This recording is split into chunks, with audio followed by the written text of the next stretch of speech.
السلام علیکم، میں ہوں رضوان اشرف۔ پاکستان کے وزیر خارجہ اسحاق ڈار نے ایک انٹرویو دیا ہے ترک میڈیا کو، انٹرنیشنل میڈیا کو انٹرویو دیا، اور اس انٹرویو کے اندر اسحاق ڈار نے اس چیز کی کنفرمیشن کی ہے، اس چیز کی تصدیق کی، اس چیز کو کنفرم کیا کہ پاکستان اور انڈیا کے درمیان اس سچویشن کے اندر رابطہ ہوا ہے۔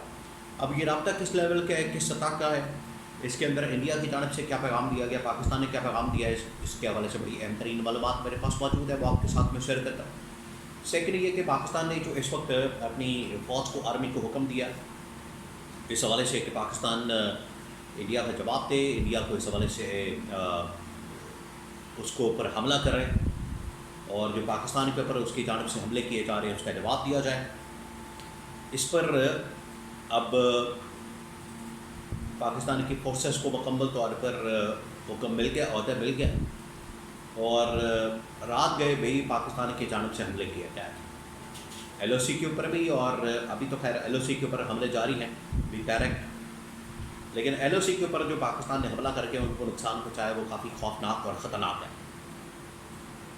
اس کے حوالے سے بھی کچھ اہم ترین معلومات میرے پاس، وہ آپ کے ساتھ میں شیئر کرتا ہوں۔ لیکن اس وقت جو لیٹسٹ اپڈیٹ ہے، ڈیولپمنٹ ہے، وہ یہ کہ پچھلے تقریباً کوئی 10-12 گھنٹے سے 16 گھنٹے سے ڈپلومیٹک لیول کے اوپر، سفارتی محاذ کے اوپر مسلسل کوشش ہو رہی ہے پاکستان اور انڈیا کے درمیان اس کلاش کو روکنے کے لیے، جنگ کو روکنے کے لیے، اس کو خم کرنے کے لیے، اور اس کو تھوڑا سا ڈاؤن کیا جائے، کیونکہ اگر یہ کلاش بڑھتا ہے، جنگ بڑھتی ہے اور معاملات آگے جاتے ہیں تو بڑی خطرناک سچویشن بن جائے گی، اور حالات بڑے خوفناک ہو جائیں گے، حالات بڑے آؤٹ آف کنٹرول ہو سکتے ہیں، جس کی وجہ سے ہو یہ رہا ہے کہ جو اس وقت سعودی عرب ہے اور امریکہ، وہ براہ راست کانٹیکٹ کر رہے ہیں انڈیا کے ساتھ، اور انڈیا کے اوپر یہ پریشر ڈالا جا رہا ہے کہ آپ کسی طرح سے اس سلسلے کو روکیں، کیونکہ انڈیا میزائل حملے بھی کر رہا ہے، ڈرون حملے بھی کر رہا ہے، اور امریکہ نے اپنے فارن سیکرٹری، ان کا جو اسٹیٹ منسٹر ہوتا ہے، فارن منسٹر مارک روبیو، اس نے رابطہ کیا پاکستان کے فارن منسٹر کے ساتھ اور انڈیا کے فارن منسٹر کے ساتھ، دونوں کے ساتھ بات چیت کی، رابطہ کیا، انٹریکشن کیا، اور دونوں کو اس حوالے سے آگاہ کیا لیٹسٹ سچویشن کے بارے میں۔ پاکستان نے بتایا کہ یہاں پر مسئلہ کیا ہے، پاکستان نے بتایا ان کو کہ یہاں پر مسائل کیا، یہاں پر ہو کیا رہا، اور انڈیا نے پھر بتایا کہ ہمارے یہاں پر جو پہلگام کا واقعہ ہوا ہے تو اس کا ہم نے بدلہ لیا، جبکہ اس کا کوئی پاکستان کے ساتھ دور دور تک کوئی تعلق واسطہ نہیں تھا، اس کے باوجود یہ پہلگام واقعے کی آڑ میں پاکستان کے اوپر حملہ کر دیا گیا۔ تو انڈیا کی جو پوزیشن ہے وہ کافی کمزور ہے، کافی ویک ہے اس سلسلے میں۔ انڈیا نے کوئی اس حوالے سے نہ کوئی ایویڈنس دیا، نہ کوئی ثبوت دیا، صرف ایک پروپیگنڈا کیا، پروپیگنڈا کر کے تو اس نے پاکستان کے اوپر حملہ کر دیا۔ اگر اس کی جانب سے کوئی ایویڈنس دیا جاتا، ثبوت دیا جاتا، شواہد دی جاتے ہیں، یا ایون کہ انٹرنیشنل لیول کے اوپر کوئی تحقیقات ہوتی، انٹرنیشنل لیول کے اوپر کوئی اس کی انویسٹیگیشن ہوتی، انٹرنیشنل لیول کے اوپر اس کی جانچ پڑتال کی جاتی، اس کو پرکھا جاتا، اس کو دیکھا جاتا، تو پتہ لگتا کہ حالات کیا ہیں، صورتحال کیا ہے، لیکن نہ اس کی کوئی جانچ پڑتال کی گئی، نہ تحقیقات کی گئی، نہ اس حوالے سے کوئی چیز سامنے آئی، صرف ایک اس واقعے کی آڑ میں تو انہوں نے پاکستان کے اوپر حملہ کر دیا۔ پاکستان میں بھی عام شہریوں کو نشانہ بنایا جا رہا، نہتے لوگوں کو نشانہ بنایا جا رہا۔ اب ایک تو یہ کہ امریکہ، سعودی عرب یہ باقاعدہ انڈیا کے اوپر پریشر ڈال رہے ہیں کہ آپ کسی طرح سے صلح صفائی کریں۔ دوسرا یہ کہ اسحاق ڈار نے ترک میڈیا کو انٹرویو دیا، اور ترک میڈیا کو جو انٹرویو دیا گیا اس کے اندر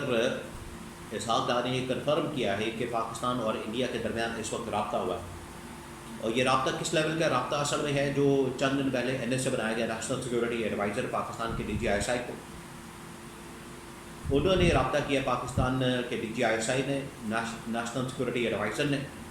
انڈیا کے national security adviser Ajit Doval کے ساتھ، اور ایک ہاٹ لائن اسٹیبلش ہوئی ان کے درمیان جو ہے وہ ایک رابطہ کاری، ان کے درمیان ایک کمیونیکیشن لائن اوپن ہوئی ہے، اور یہ رابطے ہو رہے ہیں، ان کے درمیان میں بات چیت ہو رہی، معاملات طے ہو رہے ہیں، لیکن اس کے باوجود پیرالل حملوں کا سلسلہ بھی جاری ہے۔ پاکستان تو اب پیچھے نہیں ہٹنے والا، پاکستان کی جانب سے ایل او سی کے اوپر مسلسل حملے کیے جا رہے ہیں، اور ان کا brigade headquarter, battalion headquarter, ان کی چیک پوسٹیں، وہ سارا کچھ تباہ و برباد کر دیا، ان کو نیست و نابود کر دیا، ان کی وہاں پر لاشیں، ویڈیو وہ سب کچھ اس وقت سوشل میڈیا کے اوپر پڑا ہوا ہے. تو انڈیا تو اس وقت سخت خمیازہ بھگت رہا ہے. انڈیا اس وقت مسلسل پریشان ہے، ٹینشن میں ہے، پریشان ہے، پینک میں ہے، جس کی وجہ سے وہاں کبھی لائٹ بھیج دی جاتی ہے، کبھی بلیک آؤٹ ہوتا ہے، کبھی وہاں پر ایئرپورٹ بند کر دیے جاتے ہیں، کبھی کچھ ہوتا ہے، کبھی کچھ ہوتا ہے. تو وہاں پر مسلسل وہ یہ سارا کچھ کر رہے ہیں اور پاکستان کے حملے کا انتظار کیا جا رہا ہے. لیکن پاکستان پیچھے نہیں ہٹے گا، پاکستان اب جواب دے گا. یہ بڑا کلیئر ہو گیا ہے. پاکستان کی گورنمنٹ نے پاکستان کی فورسز کو اس حوالے سے کہہ دیا، گو ایٹ دے دیا، گرین سگنل چلا گیا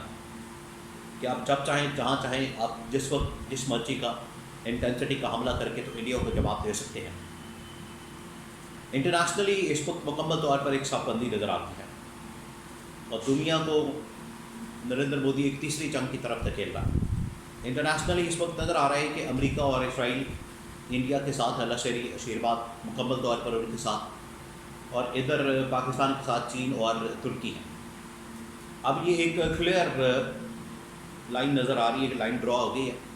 اور اس کے سینٹر میں لائن ڈرا، ایک طرف یہ ممالک، ایک طرف یہ ممالک، اور یہ تیسری عالمی جنگ ورلڈ وار کی طرف معاملات جا رہے ہیں. بڑے خطرناک، بڑے خوفناک ہیں. ان کو اندازہ نہیں ہے کہ اگر یہ تیسری جنگ کی طرف جاتے ہیں اس خطے کے اندر تو یہ عرب ممالک سے پھر اس کے بعد پوری دنیا کے اندر پھیل جائے گی. ابھی یورپین طاقتیں اس سے بالکل الگ ہیں، وہ پڑی نہیں اس معاملے کے اندر، اس کام کے اندر. ان کو پتہ ہے کہ ان کا محاذ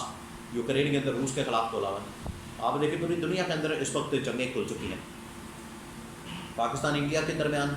اگر یہ نہیں ہوتا تو انڈیا کسی نہ کسی ہمسائے کے ساتھ یہ چھیڑ چھاڑ کرتا رہتا ہے.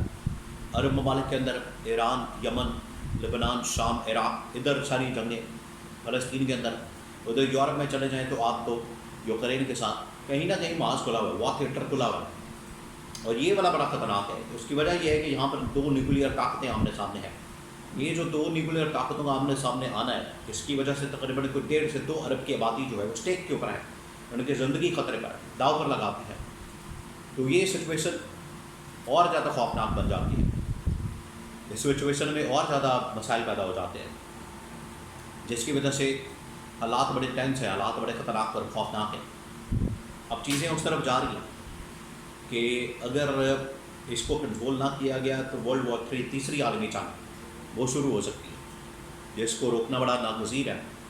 اور اگر یہ نہ روکا گیا، وقت کے اوپر فیصلے نہ کیا گئے تو حالات اس طرف چلے جائیں گے جہاں پر واپسی ناممکن ہو جائے گی. انڈیا مسلسل پاکستان کو پرووک کر رہا ہے، پرووکیشن ہو رہی ہے، بلا اشتعال قسم کی ٹارگٹ پاکستان کے اندر کیا جا رہا ہے. پاکستان ابھی ریسٹرینڈ، لیکن اس کے باوجود بڑے زبردست قسم کے حملے LOC اور باقی جگہوں سے انڈیا کو جواب مل گیا. اس کے رافیل طیارے اور باقی طیاروں کو گرایا، مارا. انڈیا کو سمجھ آ گئی ہے